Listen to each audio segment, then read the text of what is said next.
नमस्कार प्रिय विद्यार्थियों, संस्कार कोचिंग सेंटर के यूट्यूब चैनल संस्कार स्टडी में आपका अभिनंदन है। जैसा कि आपको पता है, अभी अपने राजस्थान का भौतिक प्रदेश बहुत ही अच्छे और बहुत ही बेहतरीन तरीके से चल रहा है। और राजस्थान जी के जो सीईटी का जो एग्ज़ाम है, जो सीईटी के अंदर पटवार के अंदर बीएसटीसी, पशु परिचर, डिप्टी जेलर और भी अन्य जो राजस्थान की परीक्षाएं हैं, उसमें बहुत अच्छा जो वेटेज के साथ और यहाँ से प्रश्न पक्का आपको हूबहू मिलेंगे। और अपनी जो आज की जो क्लास है बड़ी बेहतरीन है। और कौन सी है? राजस्थान का अपवाह तंत्र, जिसमें राजस्थान की जो अनेका नदियाँ हैं उसका हम और बड़ा इंटरेस्टिंग टॉपिक है। और आज हम इंटरेस्टिंग टॉपिक है तो इसका जो ट्रिक और शॉर्ट नोट्स हैं जो उसके ज़रिए अपने इस टॉपिक को निपटाएंगे और बहुत ही अच्छे से बने रहिए क्लास के साथ। और अगर आपने चैनल को सब्सक्राइब नहीं किया है तो चैनल को सब्सक्राइब करें और लाइक भी करें भी, क्लास अच्छी लगे तो अपने स्टार्ट करने जा रहे हैं राजस्थान का अपवाह तंत्र। राजस्थान के अपवाह तंत्र को 3 भागों में बांटा गया है। कौन सा? 3 भागों में बांटा गया है। पहला, अरब सागर की नदियां। अरब सागर की नदियों का जो क्षेत्र रहेगा भी कितने परसेंट अपने राजस्थान की अरब सागर की जो नदियां, अरब सागर में गिरने वाली जो नदियां हैं उनका रहता है। तो इसमें कितना परसेंट रहेगा? 17% राजस्थान में नदियां अरब सागर का योगदान रहे, अरब सागर में गिरने वाली जो नदियां हैं उसका रहता है। तो अंतः प्रवाही नदियां हैं उसका वेटेज रहता है 60% का। तो लगभग सर्वाधिक जो राजस्थान में सर्वाधिक जो नदियों का योगदान रहा है, कौन सी? अंतः प्रवाही नदियां। अंतः प्रवाही नदियां वो होती हैं जो अपने मरुस्थल के कारण या अन्य कारणों से वहीं से निकलती है और वहीं से विलुप्त हो जाती है, बाहर नहीं निकलती है, अंदर ही अंदर विलुप्त हो जाने को अंतः प्रवाही नदियां कहा जाता है। इसके बाद में तीसरा हम बंगाल की खाड़ी की नदियां वो करेंगे अपने 23% वेटेज के साथ। बंगाल की जो खाड़ी में नदियां जो गिरने वाली हैं, मतलब यमुना में गिरेंगी, यमुना है, कुछ और नदियां हैं तो वो आगे जाकर के लास्ट में बंगाल की खाड़ी में गिरती हैं। तो अन्य भाग इसी प्रकार से सीधा कनेक्ट जो अरब सागर और बंगाल की खाड़ी से अपने करेंगे। तो शुरू में अपने आपने देख ही लिया, वेटेज के हिसाब से पूछे सबसे ज़्यादा सर्वाधिक पूछे तो ये सर्वाधिक योगदान किसका है? अंतः प्रवाही नदियों का है। राजस्थान में सर्वाधिक योगदान कौन सी नदियां हैं? अतः प्रवाही नदियों का रहता है, अतः प्रवाही नदियों का रहेगा। बहुत ही बेहतरीन नोट्स बनाने हैं अपने नदियां भी। इसके अलावा बंगाल की खाड़ी की नदियां का दूसरा योगदान रहता है। इसके बाद में उल्टा चलना है यहाँ पर। पहले कौन सी? अंतः प्रवाही। उसके बाद में कौन सा करना है अपने? बंगाल की खाड़ी की नदियां। और इसके बाद में अपना वेटेज किसका है? अरब सागर। और पहले अपने ए से स्टार्ट करेंगे। ए वाली मतलब अरब सागर, बी वाली बंगाल की खाड़ी और बीच में अंतः वाली। तो पहले अपने स्टार्ट करने जा रहे हैं कौन सी? अरब सागर की नदियां जो सबसे कम वेटेज के साथ रहती हैं और बहुत थोड़ी हैं। ये बहुत थोड़ी मीन्स बहुत ही कम जो अरब सागर में पानी लेके जाती हैं। तो वो नदियों का जिक्र करेंगे हम। तो वो कौन सी नदियां हो जाएंगी? बड़ा ध्यान से इसको करना है। अरब सागर। अब वेटेज यहाँ पर अपने शॉर्ट नोट्स में 17, 60 और 23 के हिसाब से आप मान सकते हो परसेंटेज। यदि नदियाँ 100% होती तो 17% अरब सागर की और 23% बंगाल की खाड़ी की और 60% सबसे ज़्यादा अंतः प्रवाही नदियाँ। तो टॉपिक का नाम डालिए कौन सी? अरब सागर की। अरब सागर में गिरने वाली नदियाँ, ऐसे हेडिंग का नाम दे सकते हो, अरब सागर में गिरने वाली नदी। अब गिरने वाली नदियों में 4 जो बेहतर जो नदी है, कौन कौन सी? मैं अपने इस जो अपने नदियां हैं इसका मैं पहले तो मैप बनाना चाहूँगा आपको। मैं इस मैप के जरिए समझाना, क्योंकि पूरी ज्योग्राफी है। अगर आपको मैप नहीं आता है राजस्थान का या फिर कोई भी प्रदेश का, तो आप ज्योग्राफी नहीं कर सकते बहुत अच्छे से। तो यहाँ से अपने जो मैपिंग में बांट लेते हैं और मैपिंग के हिसाब से जो अरब सागर किधर है, इधर है ए, इधर है बी। अपनी ट्रिक है ए अरब सागर, बी बंगाल की खाड़ी। तो ये नदियाँ कैसी आएंगी? ये नदियाँ ऐसी आएंगी तो यहाँ पर आएंगी। तो ये अरब सागर है तो अरब सागर से यहाँ, और अरब सागर में पहली नदी का नाम है, कौन सी नदी है? लूनी नदी भी। कौन सी नदी? लूनी। आपसे प्रश्न पूछा जा सकता है अरब सागर में गिरने वाली नदी कौन सी नहीं है? ये भी पूछा जा, कौन सी है ये भी पूछी जा सकती है। अन्य नदियां जैसे बंगाल की खाड़ी है, अंतः प्रवाह की नदियां हैं, उसमें से भी आ सकता है। ठीक है, दे सकता है आपको। पहली नदी का नाम कौन सा आ जाएगा, ये अरब सागर की तरफ आएगी। और इसके बाद में नाम आता है किसका, किसका, पश्चिमी बनास का। यहाँ पर कौन सी नदी आएगी, पश्चिमी बनास आएगी, पश्चिमी बनास। और पश्चिमी बनास के बाद में एक नदी का नाम आता है कौन सी, यहाँ पर ये पश्चिमी बनास है, सिरोही से निकलेगी और सिरोही से निकल करके ये यहाँ पर अरब सागर में मिल जाएगी। अरब सागर के भी दो पार्ट हैं, तो ध्यान में रखना, एक है कै, एक है ख। तो ध्यान रखिए, इसमें कै का मीन्स आप ट्रिक से कर सकते हो, कच्छ का रन, कच्छ का रन। और यहाँ पर अपने ख में अपने खंबात की खाड़ी, ये भी बहुत बार क्वेश्चन पूछा गया है, कौन सी नदियां खंबात की खाड़ी में, अरब सागर का तो पार्ट है ही, तो यहाँ पर कौन सा, खंबात की खाड़ी, खंबात की खाड़ी। तो खंबात की खाड़ी में मतलब यहाँ पर अरब सागर तो कै और ख, तो दो नदियां तो गिरेंगी कै में, मतलब कच्छ का रन में। ठीक है, और दो नदियां गिरेंगी अपनी किसमें, एक तो आ जाएगी यहाँ, एक और नदी आएगी और इधर से एक और नदी आएगी। तो आप समझ गए होंगे यहाँ पर कौन सी नदी रहने वाली है। ऊपर वाली नदी का नाम है कौन सा, साबरमती। कौन सी नदी है, साबरमती नदी भी। और साबरमती के बाद में अपनी कौन सी हो जाएगी, यहाँ पर एक नदी का नाम है माही नदी भी। कौन सी नदी, माही नदी। और माही नदी और ये जो साबरमती नदी है, ये दोनों ही नदियां ख में पानी डालती है। किसमें, ख में। कै में कौन डालेंगी, लूनी और पश्चिमी बनास। और ख में कौन सी डालेंगी, साबरमती और माही नदी डालती हैं।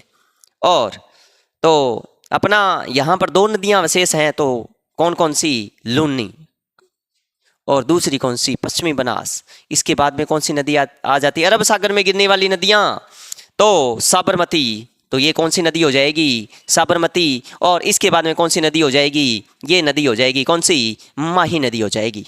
तो आप बड़े ही बेहतरीन तरीके से आप लिख सकते हो, लूनी, पश्चिमी बनास, साबरमती और माही नदी किस की हैं, अरब सागर की नदियां हो सकती हैं। अब अपने जो करने जा रहे हैं, पहला जो लूनी का जो क्षेत्र है, लूनी नदी भी, कौन सी नदी है, लूनी नदी भी। तो पहला जो टॉपिक कौन सा हो जाएगा, लूनी नदी का भी, कौन सा, लूनी भी, लूनी प्रदेश। तो नदी का नाम डाल लीजिए, अरब सागर की नदियां, अरब सागर की नदियां भी। तो पहली अरब सागर की नदियां, अरब सागर की नदी में पहली नदी का नाम है कौन सी, एक नंबर कौन सी हो जाएगी, लूनी नदी। और नाम से आपको पता लग रहा होगा लून किसको कहा जाता है। तो एक हिसाब से लून होता है नमक, मीन्स खारी, एक प्रकार से ये लून वाली नदी है। और कालिदास ने तो इसे अंतःसलीला के नाम से भी जाना है। ठीक है, तो पहले तो इसके उपनाम की बात कर लेते हैं। यहाँ से लूनी नदी भी कालिदास ने लूनी नदी को अंतःसलीला, ये क्वेश्चन बहुत बार आता है, अंतःसलीला के नाम से जाना जाता है, के नाम से जाना जाता है। बड़े ही ध्यान से सुनने की जरूरत है यहाँ पर। और इसे सागरमती के नाम से भी जाना जाता है, सागरमती के नाम से भी जाना जाता है।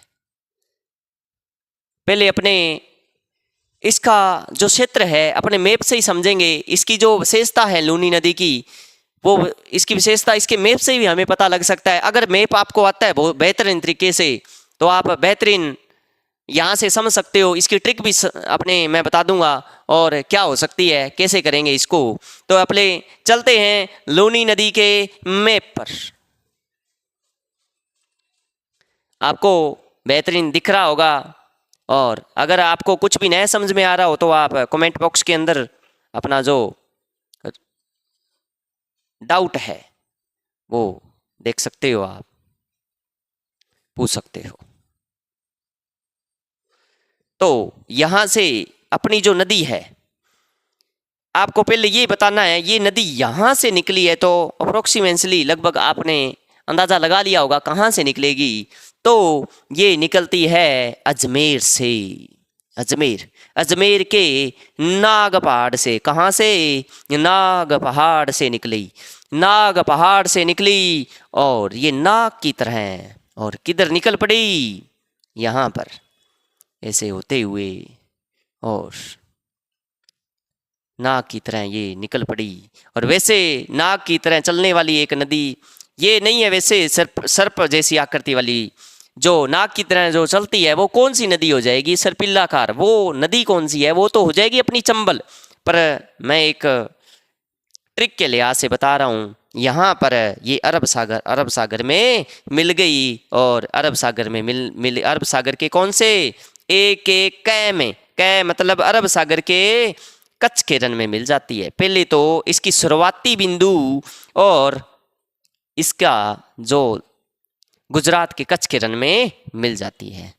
तो अजमेर से नाग पहाड़ और नाग पहाड़ से निकल करके कच्छ के, ये अजमेर का नाग पहाड़ है जो, तो ध्यान रखिए मध्य अरावली का पार्ट है। तो आपको मैंने अरावली प्रदेश में बताया था, तो आप मुझे बताइए मध्य अरावली की सबसे ऊंची चोटी कौन सी है? तो आप कमेंट बॉक्स के अंदर बता सकते हो। तो पहले अपने चलते हैं पुराने जिलों के हिसाब से। जब 33 जिले हुआ करते थे, हमारी नदी का जो एरिया था वह कौन सा था? तो तब हम करवाते थे, जैसे आपने ट्रिकली लहजे से इसको बड़े ध्यान से रखना है, ट्रिक से भी, ट्रिक से इसको मैंने बांटा है। तो जैसे अपने लोन, लोन कैसे लेके आना है? कौन सा लेके आना है? टाटा का लेके आना है। परंतु टाटा नमक है इंडिया में फेमस, तो वही टाटा नमक अपने राजस्थान में मिलेगा किस नाम से? किस कंपनी से? बजाज के नाम से। कौन सा कंपनी का? बजाज कंपनी का। कौन सी कंपनी का? बजाज कंपनी का। तो कौन सा ट्रिक अपनी बन जाएगी? अपना बजाज, अपना बजाज, अपना बजाज। तो अपना बजाज का मीन्स ये हो गया, ऐसे अजमेर से निकली, पै से पाली, न से नागौर, और यहाँ पर बै से बाड़मेर, और जा से यहाँ पर जोधपुर, जैसे जोधपुर, और यहाँ पर हो जाएगा जालोर भी। तो सीधा सीधा आप ट्रिक कर सकते हो। यहाँ पर पहले ये कौन से में जाएगी? अजमेर, यहाँ पर पाली, पाली के बाद नागौर, नागौर के बाद यहाँ पर बाड़मेर। और आप बताइए बाड़मेर से एक अलग होकर जिला नया बना है, वो कौन सा बना है? तो जा से क्या हो जाएगा? तो यहाँ पर जोधपुर हो जाएगा। कौन सा हो जाएगा? जोधपुर। और जोधपुर के यहाँ पर कौन सा हो जाएगा? जैसलमेर। जैसलमेर नहीं, कौन सा हो जाएगा? जालोर हो जाएगा। और जालोर से अलग होकर के एक नया जिला भी बना है, क्या वो शामिल है? कौन सा जिला है वो हो सकता है? तो आपने कमेंट बॉक्स के अंदर बताना है। तो अपने चलते हैं पहले अपने किस एरिया के अंदर। तो अपने जब प्रवेश किया तो सबसे पहले ये कौन से एरिया के अंदर जाएगी? ये जाएगी अजमेर। अजमेर से निकल करके ये चलती है किधर की तरफ?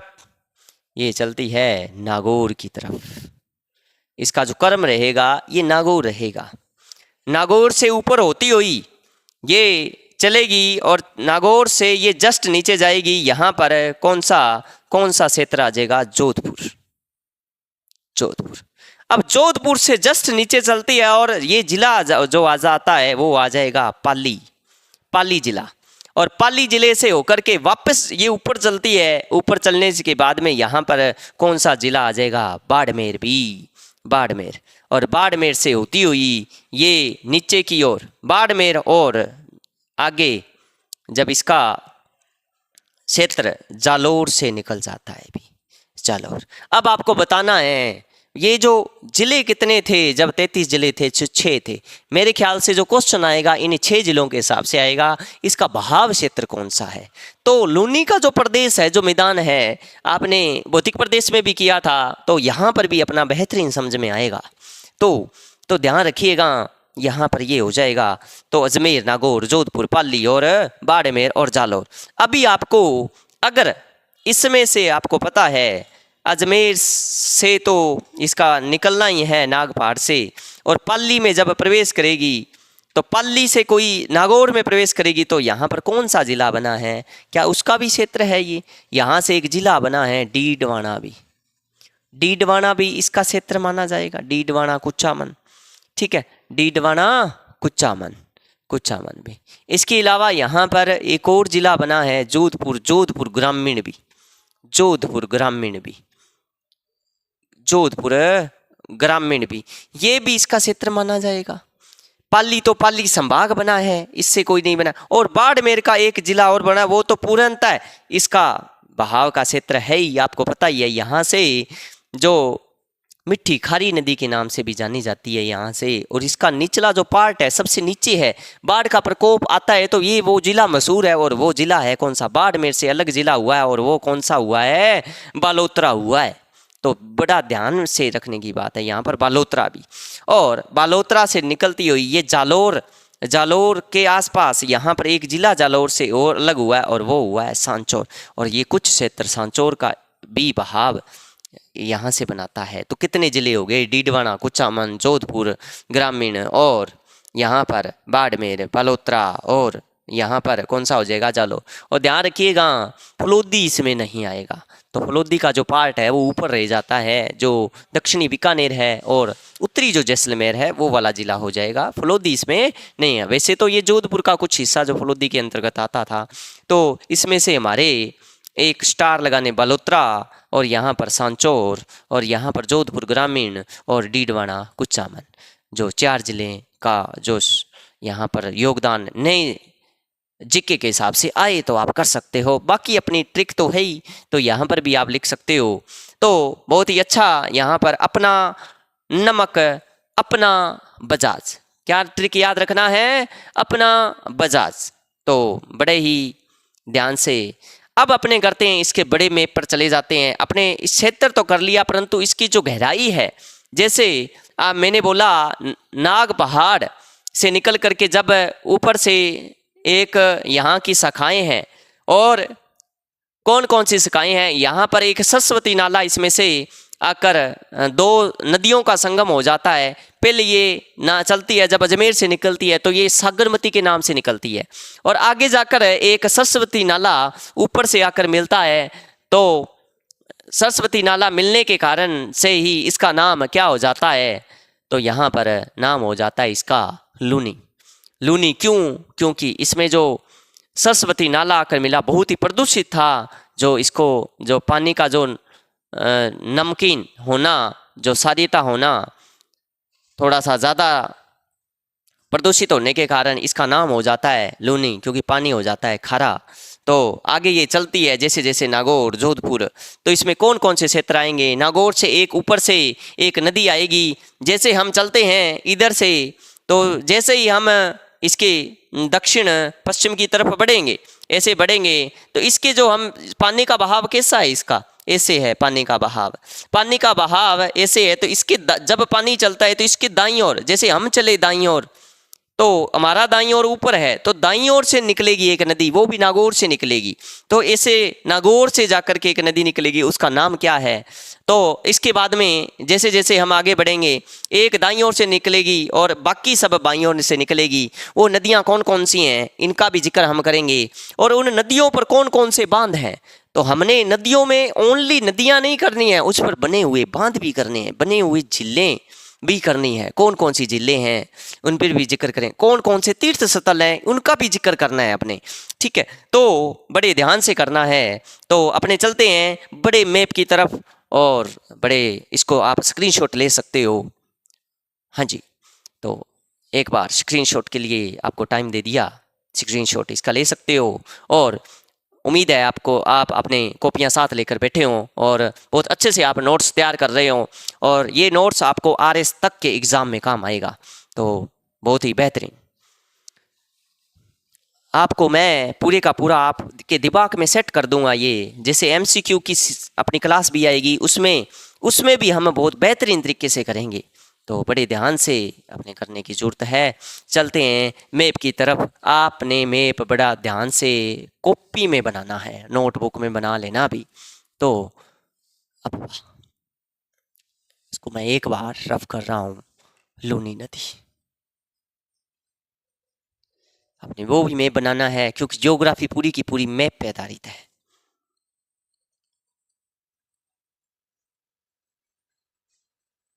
इसको हड़ौती प्रदेश हो गया हमारा यहाँ से, क्योंकि मैप को थोड़ा बड़ा बनाना पड़ेगा अपने।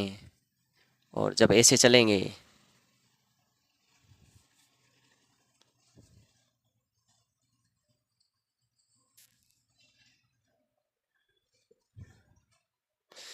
हम लिए चलते हैं यहाँ से राजस्थान का हृदय अजमेर।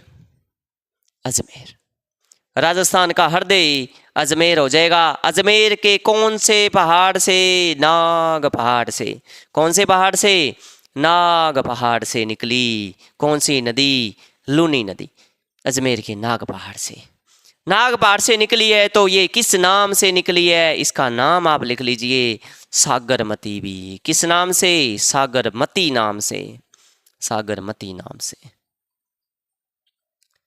सागरमती नाम है। और आगे जाकर के यहाँ पर एक एक नाला आता है, और जो नाला है वो कौन सा आ जाएगा?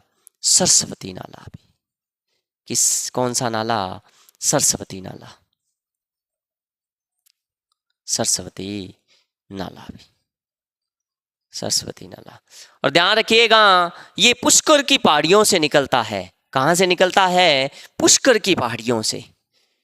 पुष्कर, पुष्कर की पहाड़ियों से निकला ये नाला है। पहाड़ियाँ, पुष्कर की पहाड़ियों से निकला ये नाला। और ये कहाँ से निकलता है? अजमेर से निकलता है। और ध्यान रखिएगा, पुष्कर को जल की आपूर्ति कराता हुआ ये नाला लास्ट में प्रदूषित होकर के ये पहुँचता है, और ये पहुँचता है अजमेर में। अजमेर के अजमेर के कौन से में? यहाँ पर एक प्रदेश में, और ये हो जाएगा, और इसका नाम हो जाता है। और सागरमती जब संयुक्त धारा, तो संयुक्त धारा है कौन सी? संयुक्त नदी भी। लूनी नदी दो नदियों का संगम है, एक तो है सरस्वती, सागरमती। सागर आपसे पूछे संयुक्त कौन कौन सी नदियां हैं? सागरमती और सरस्वती नाला भी। सरस्वती नाला, दो नदियों का संयुक्त धारा, संयुक्त धारा भी। ये भी कई बार क्वेश्चन आ जाता है, संयुक्त धारा है भी। तो ध्यान रखिए, यहाँ से जब ये प्रवेश करता है पुष्कर की पहाड़ियों से और अजमेर में आता हुआ जब आगे ये बढ़ता है, और बढ़ता हुआ ये आगे नागौर के अंदर जाता है। ये नागौर में जाता है तो ऊपर से एक नदी आएगी, ऊपर से एक नदी आएगी, और नदी का नाम क्या है? ध्यान रखिएगा, नदी का नाम है, नदी का नाम है कौन सी नदी? नागौर के पाडुला गांव से।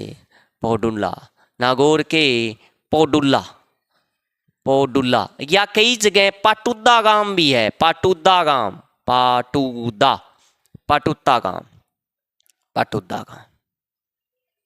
पाटुदा गांव से एक नदी निकली है, और इसका नाम है क्या? कौन सी? जोजड़ी नदी भी। कौन सी नदी है? जोजड़ी। कौन सी नदी? जोजड़ी, जोजड़ी।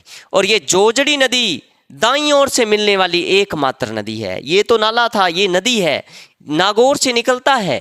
ध्यान रखिएगा, ये नागौर ऊपर से। और ध्यान रखिएगा, जो मरुस्थल से निकलना, मतलब ऊपर से अरावली को छोड़ करके एक नदी निकलती है और बाकी सब नदियां निकलेंगी, इसकी जो सहायक है, इसकी जो शाखा है ये यहाँ से निकलेंगी, परंतु ये अरावली से निकलेंगी, परंतु एकमात्र जोजड़ी नदी ऐसी है जो यहाँ से अरावली से नहीं निकलता है, उसका उद्गम अरावली से नहीं होता है। कहाँ से होता है? यहाँ पे टिल्लों से होता है, यहाँ नागौर के पडुदा गांव से होता है और उसका नाम है जोजड़ी। और जोजड़ी का पानी यहाँ से इसमें मिलता है लूनी नदी में, और आगे जोजड़ी का पानी लेते हुए ये दाईं ओर से, ओनली ये ध्यान रखना ये दाईं ओर से मिलने वाली है। कहाँ से?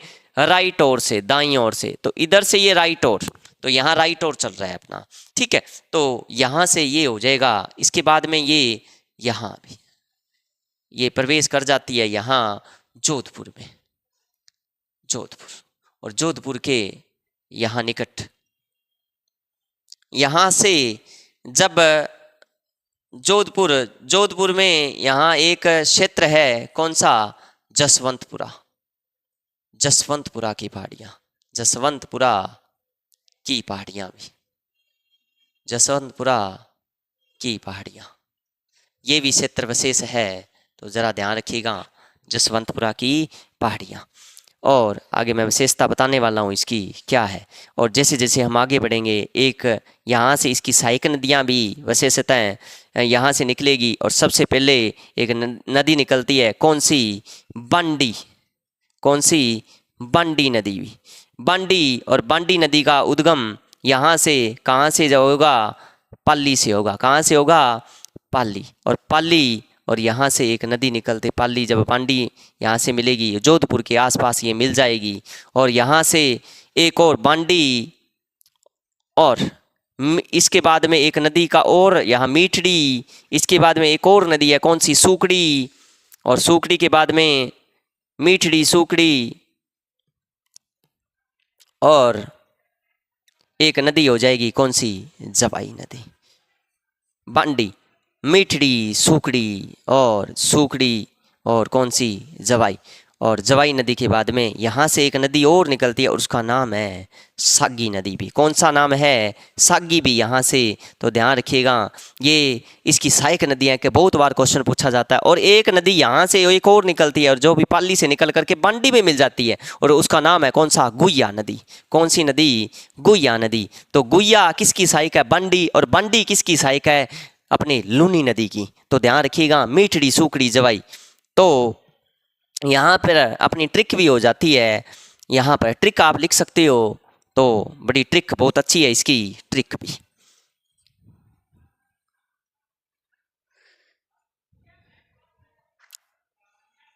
मीठड़ी, सूकड़ी, बांडी, मीठड़ी, सूकड़ी जो सागी जवाई से मिली, जो सागी जवाई से मिली भी। तो ध्यान रखिएगा, यहां पर बहुत ही विशेषता है, बांडी, मीठड़ी, सूकड़ी जो सागी जवाई से मिली। आराम से यहाँ पर क्वेश्चन सुनने की बात है यहाँ पर, और धीरे धीरे अपने इसको ट्रिक को अपने दिमाग में बिठाना है। बांडी, मीठड़ी, सूकड़ी जो सागी जवाई से मिली, बांडी, मीठड़ी, सूकड़ी जो सागी जवाई से मिली। तो आपको बांडी, मीठड़ी, सूकड़ी, जवाई, और कौन सा जवाई? सागी जवाई से मिली। तो ट्रिक बहुत अच्छी है भी, ठीक है। और आपको मैं बता देता हूँ, यहाँ पर मैं ये सारी के सारी यहाँ जोधपुर के आसपास में यहाँ पर, और एक थोड़ा सा ध्यान रखिएगा ना, ये जवाई नदी है, जो जवाई नदी की एक और सहायक नदी आएगी, और वो आएगी खारी नदी भी।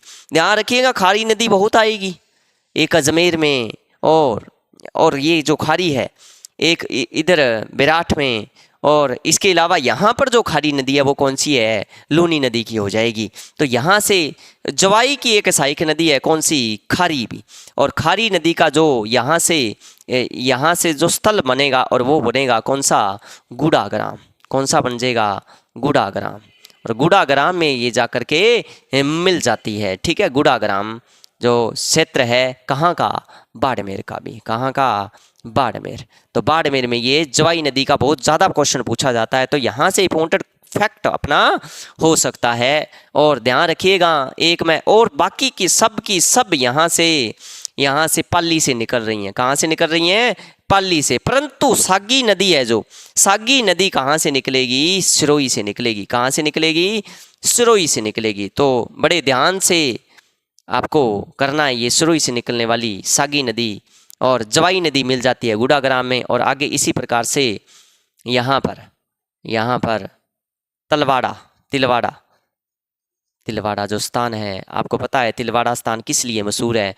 तिलवाड़ा, यहाँ पर मल्लीनाथ जी का मेला, पशु सबसे, राजस्थान का सबसे प्राचीन पशु मेला भी लगता है, मल्लीनाथ जी का मेला। मल्लीनाथ जी का मेला भरा जाता है, मेला, पशु मेला भी कौन सा हो जाएगा? पशु मेला, सबसे प्राचीन मेला। और ये किस नदी के किनारे है? तो अपना लूनी नदी के किनारे है। तो इसी प्रकार से ये जालोर के नहर क्षेत्र या रेल क्षेत्र बनाता हुआ यहाँ से एक जालोर में प्रवेश करती है। और प्रदेश, ये जो यहाँ पर दलदली भूमि को नहर या रेल कहा जाता है, इस वाली दलदली भूमि को नहर या फिर रेल कहा जाता है, या फिर रेल कहा जाता है। कई बार क्वेश्चन रहा है, जालोर में जब क्षेत्र में प्रवेश करती है ये लूनी नदी, तो उस वाले दलदली भूमि, क्योंकि लास्ट में तो दलदली भूमि बचेगी, तो उस वाले क्षेत्र के को क्या कहेंगे? नहर या रेल कहा जाता है। और कई जगह इसका नाम नेडा भी कहा जाता है, नेडा। तो नेडा, रेल और या फिर नहर। और आगे जैसे जैसे ये चलती है और ये प्रवेश कर जाती है जालोर से, और अभी सांचौर भी कह सकता हूँ मैं, और लास्ट में ये कच्छ का रण में प्रवेश कर जाती है, और कच्छ का, गुजरात में प्रवेश कर जाती है, कच्छ का रण में, और समाप्त हो जाती है। इसी प्रकार से ये थी अपनी लूनी नदी भी। और लूनी नदी में एक थोड़ा सा इंपॉर्टेंट फैक्ट हो जाता है जोजड़ी नदी का। इंपॉर्टेंट फैक्ट है जोजड़ी नदी का। जोजड़ी कहाँ से निकलती है? नागौर के पांडुल्ला या पाटुदा गांव से। और ये मिलती है यहाँ पर खेजड़ली गांव में। कहाँ पर? खेजड़ली में। खेजड़ली, नागौर और खेजड़ली, यहाँ से खेजड़ली गांव तक ये अपना जोधपुर में इसमें मिलन होता है। तो बाकी अब सब इसमें हो ही जाए। जसवंतपुरा की यहाँ पहाड़ियाँ हैं, गुड़ाग्राम है, और गुड़ा मलानी क्षेत्र भी, आलम जी का दोहरा यहाँ का मशहूर है। गुड़ा मलानी क्षेत्र भी इसी के किनारे, गुड़ा मलानी घोड़े मशहूर है यहाँ। गुड़ा मलानी क्षेत्र, मलानी किस्म के घोड़े जो का क्षेत्र भी इसी नदी के किनारे है। तो बहुत ही ध्यान से इसको करने की ज़रूरत है, आराम से इसको कर सकते हो। तो ये था आज का अपना पूरे का पूरा जो क्षेत्र और क्या बोला जाता है। और अगली वीडियो के अंदर हम इसका जो लूनी नदी का जो पूरा प्रदेश है इसको डिटेल से लिखेंगे, और आगे हम जो पश्चिमी बनास है उसका भी जिक्र करेंगे हम। तो आज के लिए इतना ही, मिलते हैं अगली वीडियो के अंदर। अगर वीडियो अच्छी लगी हो तो अपने वीडियो को लाइक करें, और नए हो तो चैनल को सब्सक्राइब करें और बेल आइकन को ज़रूर दबाएं। तो जय हिंद, जय भारत।